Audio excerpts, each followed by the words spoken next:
Imagine a world where every breath carries the weight of despair, where laughter fades into whispers of fear. In the 14th century, a shadow loomed over Europe, one that would claim the lives of millions and reshape the course of history forever. This was the Black Death. But what made this plague so devastating? Today we'll uncover the chilling factors that transformed a mere disease into an unprecedented catastrophe. The origins of the plague. To understand the Black Death, we must first trace its origins. It began in the heart of Central Asia, likely spreading through trade routes like the Silk Road. Imagine the vibrant markets, bustling with merchants and travelers, unknowingly ferrying a death sentence on their ships and horses. Yersinia pestis, the bacterium responsible for the plague, hitchhiked on fleas that thrived on rats, common companions of humans. As trade flourished, so did the potential for catastrophe, weaving a complex tapestry of life and death. Spread and response.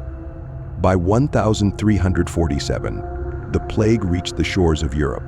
In just a few years, it would decimate entire populations. Cities that once bustled with life fell eerily silent. Imagine hearing the news, friends and family disappearing overnight, leaving behind only echoes of their laughter. But it wasn't just the speed of the spread that made the Black Death so deadly. It was the inadequate response from society. The medical knowledge was rudimentary at best. Physicians, clad in their ominous beak masks, wielded little more than superstition and a prayer. Panic gripped the hearts of the populace as they grappled with the unknown. Social and economic impact.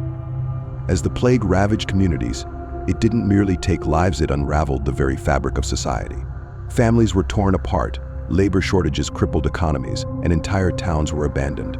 The rich barricaded themselves while the poor suffered in silence, revealing a stark divide that would echo for generations. This devastation sparked a profound change. The labor force dwindled, leading to rising wages for the survivors. With a newfound power, peasants began to challenge the status quo, igniting the flames of social change that would eventually contribute to the end of feudalism. Psychological toll. Yet, perhaps the most insidious impact of the Black Death was psychological. The relentless specter of death forced people to confront their own mortality. Art and literature of the time shifted dramatically, embracing themes of death and despair. The macabre became the norm. Dance macabre, a poignant reminder that death dances with all, regardless of status, captured the collective consciousness. The fear of the plague transformed worldviews, fostering a sense of urgency for meaning in a seemingly chaotic universe. Lessons and legacy. But from the ashes of despair, lessons emerged. Public health measures began to take shape, paving the way for modern medicine. The devastating toll of the Black Death ultimately led to advancements in understanding diseases, sanitation, and the importance of public health systems. Today, as we face our own global challenges, we must remember the lessons of the past. The Black Death, while a harbinger of darkness, also illuminated the path toward resilience and reform. The Black Death was not merely a plague, it was a pivotal moment in human history, a reminder of our vulnerability, our capacity for change, and the strength of the human spirit. So we reflect on this dark chapter. Let us carry forward the lessons learned and honor those lost by striving for a better future.